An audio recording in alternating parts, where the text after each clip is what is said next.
Aujourd'hui, dans cette vidéo, nous allons évoquer un film que j'attends énormément.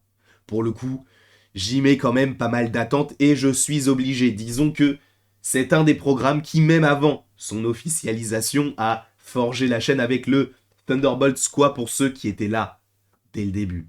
Et oui, maintenant ce film est officiel. Les Thunderbolts est un film réalisé par Jack Schreier qui arrive en juillet 2024. Bien évidemment, on y retrouvera l'équipe qu'on a vue déjà et qui a été officialisée lors de la D23, c'est-à-dire Bucky, Yelena Belova, US Agent, Taskmaster, Red Guardian et Ghost, sachant qu'il y a également Valentina Allegra Desfontaines qui sera supposément là pour chapeauter toute l'équipe. Voilà. Sauf que, on a appris certaines choses autour de ce projet que j'attends énormément. D'ailleurs, n'hésitez pas dans les commentaires à me dire si vous attendez ce petit film, qui pour le coup pour l'instant est un film qui devrait rentrer en phase de tournage d'ici juin. Pour rappel, il sort dans un petit peu plus d'un an, donc cela semble cohérent. Donc on verra bien sûr. Mais en tout cas, ce film des Thunderbolts nous proposera notamment, enfin en tout cas, oui, nous proposera une nouvelle petite tête d'affiche, entre guillemets, qui devrait avoir un rôle prépondérant, même si officiellement nous ne connaissons pas son rôle, mais Steven Yeun, donc l'acteur de The Walking Dead, de Beef, récemment sur Netflix, ou même, bien évidemment, de Minari, est au casting du film Thunderbolts. Lui-même l'a confirmé, il est dans le film. Alors on ne connaît pas encore le personnage qu'il devrait jouer, mais selon toutes les rumeurs autour de cet acteur, il devrait être le, ou en tout cas l'un des personnages principaux. Donc on peut supposer que l'équipe des Thunderbolts qu'on devrait avoir dans le film sera, enfin en tout cas comme on la présente là, incomplète. Donc il y aura d'autres personnages qui pourront arriver. Je rappelle que je suis toujours dans l'optique d'avoir Zemo dans cette équipe-là. On verra. Et en plus, Daniel RPK avait dit « J'ai entendu que Zemo est toujours dans le film des Thunderbolts, mais même s'il n'a pas été officialisé, est-ce que cela veut dire qu'on le verra avant ? Et donc si on l'officialise maintenant, cela nous spoilera le programme dans lequel on pourrait le voir. Possiblement que non, et on le reverra uniquement dans les Thunderbolts. Peut-être qu'on ne le reverra pas du tout, mais je pense qu'on le reverra dans ce projet-là. Mais Steven Yeun, qui pourrait-il jouer ? On en avait déjà parlé. Selon les rumeurs les plus crédibles, les plus fiables, il devrait jouer le personnage de Sentry. Sentry qui est l'un, voire le personnage Marvel le plus puissant. Alors certains vont dire non, ce n'est pas lui. Moi, c'est un de mes personnages préférés. Je n'ai pas lu énormément de comics, mais j'en ai lu un qui m'a marqué en particulier sur lui, même si j'en ai lu plus qu'un sur ce personnage-là. Il y en avait un qui m'avait particulièrement marqué et on va en parler puisque ça a un lien notamment avec la vidéo en question. Et je pense que ce personnage donc de Sentry sera évidemment totalement connecté avec le personnage de Valentina Allegra Desfontaines. Alors, ce personnage, on va en parler. Je pense qu'on en parlera jeudi ou vendredi. Parce que demain, pour ceux qui ne le sauraient pas, c'est le jour, enfin c'est J-1 avant les Gardiens de la Galaxie volume 3. Donc il y aura toute une journée avec que des shorts en lien avec les Gardiens de la Galaxie. Voilà, je vous ai préparé une petite journée comme ça, sachant que mercredi matin, ou à midi, je ne sais plus, vous avez une grosse critique qui dure à peu près une quarantaine de minutes et 2 vidéos d'analyse de scènes post-générique. Voilà, sachant que dans la vidéo critique, il y aura une partie sans spoiler qui dure à peu près une vingtaine de minutes. Donc vous avez de quoi grignoter ces prochains jours. Mais là, je vous propose une vidéo là, mais une vidéo de Valentina Allegra Desfontaines qui arrivera après les vidéos sur les gardiens, puisque ce qui primera cette semaine, évidemment, c'est la sortie de ce gros blockbuster que j'ai eu la chance de voir il y a de cela maintenant plus d'une semaine.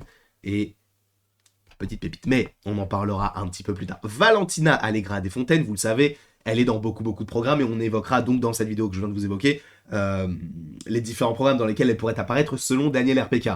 Et vous allez voir que il y a des choses qui n'ont aucun sens, mais c'est hyper intéressant. Mais concernant donc les Thunderbolts, Sentry est donc évoqué, Steven Yeun, mais le fait est que ce personnage-là est hyper puissant, on peut se dire, mais comment est-ce qu'ils vont l'introduire ? Est-ce qu'il existait déjà avant ? Est-ce qu'il va être créé dans les futurs projets Marvel et qu'il va vraiment avoir une incidence dans le film des Thunderbolts ? Je vous propose ma théorie, et on va partir là-dessus pour cette vidéo. Alors peut-être que ce ne sera pas du tout le cas, mais je pense très clairement que Sentry existe dans le MCU, et qu'en plus de cela, il a des pouvoirs qui sont déjà bien établis, il est déjà l'un des personnages les plus puissants de l'univers Marvel, et certains vont me dire, mais pourquoi est-ce qu'il n'est toujours pas là ? Parce que je pense qu'il est tout simplement enfermé quelque part. On avait déjà évoqué, je crois, qui est enfermé, dans telle prison, etc. Là, Sentry, je pense réellement qu'il est enfermé, que Steven Yeun va jouer un personnage donc qui est dans telle ou telle prison, et d'ailleurs on va essayer de savoir où est-ce qu'il est enfermé, où est-ce qu'il est dans l'espace, on va évoquer tout cela en temps voulu.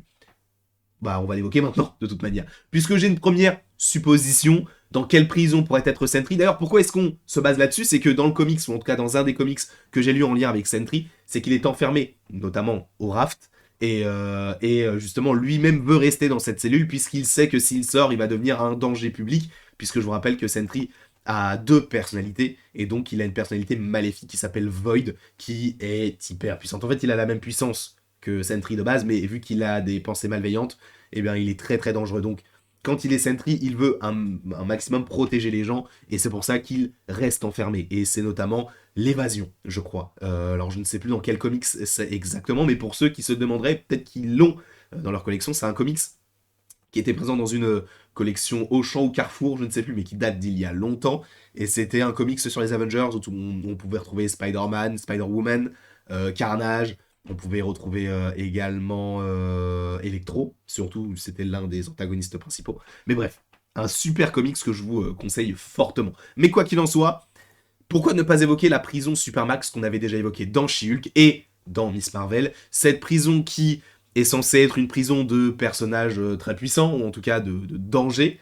Le fait est que dans cette prison, on a eu les clandestins de Miss Marvel, bon, c'était pas forcément ceux qu'on s'attendait à voir. On a eu aussi les personnages comme l'Abomination, alors qui était évidemment attendu à un moment donné, le fait qu'on dise ah bah oui il est enfermé mais où on ne sait pas. Le fait est que là il était enfermé dans la prison Supermax, maintenant il a été libéré par Wong, ce qui n'a aucun sens, mais il va à Camartage. Ok, pourquoi pas. Le fait est que donc là, on peut se dire que dans cette prison, même si elle est contrôlée par Damage Control, qui est vraiment une entité qui, pour le coup, paraît extrêmement nulle, on peut se dire que oui, dans cette prison, on a bien Sentry. Et qu'il est enfermé au 72e sous-sol pour ne pas qu'il cause des problèmes. Excusez-moi, je suis un peu malade du coup.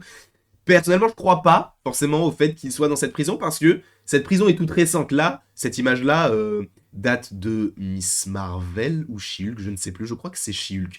Elle date de She-Hulk, donc sachant qu'elle était à l'époque en construction en partie, je ne pense pas que Sentry ait été baladé de prison en prison. Je pense qu'il est réellement dans une prison qu'on n'a pas évoquée depuis longtemps. Voilà. J'avais mis une petite image de Nick Fury parce que je m'étais dit, et pourquoi est-ce qu'il ne serait pas dans une prison spatiale, entre guillemets, pour rester le plus loin de la Terre, et notamment dans cette base Saber, entre guillemets, qui, selon moi, est donc une extension de la base Sword, qui est donc présente sur Terre. Personnellement, je ne pense pas que ce soit possible non plus, parce qu'il mettrait trop de gens en danger, mais ça reste une possibilité, même si la base Sabre n'est pas une prison à proprement parler, ça peut être un endroit où on essaie de contenir certaines personnes, alors que ce soit Sabre ou un autre. Hein. Peut-être qu'il est dans une prison galactique qui est en orbite autour de la Terre. On ne sait pas. On verra tout cela, bien évidemment, en temps voulu. Mais la théorie la plus probable, selon moi, c'est que ça soit lié à ce personnage-là. Captain America New World Order va nous présenter donc Harrison Ford qui va jouer le personnage du Général Ross, qui était anciennement joué par William Hurt, malheureusement décédé il y a maintenant quelques mois. Et je pense que si on remet ce personnage-là, ce n'est pas pour rien. Je pense qu'il pourrait revenir en étant le Red Hulk. Ce n'est pas impossible. Et en plus de ça, le général Ross a notamment mis en place une petite prison dans le MCU qu'on a vu qu'une seule fois et qui, depuis la prison Supermax, n'a plus réellement de sens. C'est la prison du Raft qu'on avait vu dans Captain America Civil War. Cette prison qui est donc une prison sous-marine, là où étaient enfermés donc Hawkeye, le Faucon, Ant-Man et Scarlet Witch. On peut se dire que, sachant que cette prison est immense, on peut avoir d'autres personnages qui sont enfermés. Et c'est pour ça que j'avais évoqué Sentry, qui justement veut lui rester dans cette prison, dans le doute, pour ne pas justement causer énormément de problèmes de par sa puissance, de par sa folie. Je pense que c'est possible que Sentry soit enfermé au Raft. Et donc que la théorie que je te propose, c'est tout simplement que eh bien Sentry est tellement puissant que lui-même est enfermé et se laisse en fait enfermer parce qu'il sait que s'il sort, il va causer énormément de problèmes, sauf que Valentina Allegra Desfontaines est en train elle-même de créer cette équipe-là avec des anti-héros, ou en tout cas des personnages qui peuvent être puissants et qui peuvent justement se racheter du point de vue de la communauté américaine, ou en tout cas du gouvernement américain, et peut-être que justement c'est pour ça qu'on va libérer, entre guillemets, le personnage de Sentry qui est déjà enfermé, sauf que il deviendrait possiblement un antagoniste à cette équipe des Thunderbolts, puisqu'il deviendrait incontrôlable. Voilà la théorie que je te propose. C'est très étrange, mais c'est une petite théorie, je me suis dit, en vrai, ça pourrait être plausible, donc on verra tout cela en temps voulu, bien évidemment. Bref, je te fais plein de petits bisous partout. J'espère que tu as apprécié cette petite vidéo, et après tout ceci, il ne me reste plus qu'à vous dire, ou à te dire, à la prochaine, pour la prochaine. Et bien évidemment, tu peux utiliser l'espace commentaire afin de donner ton avis là-dessus. Peut-être que tu n'es absolument pas d'accord, auquel cas, il n'y a pas de souci, hein, tous les goûts sont dans la nature. Je te laisse là-dessus, je te fais plein de bisous et je te souhaite de passer une agréable journée.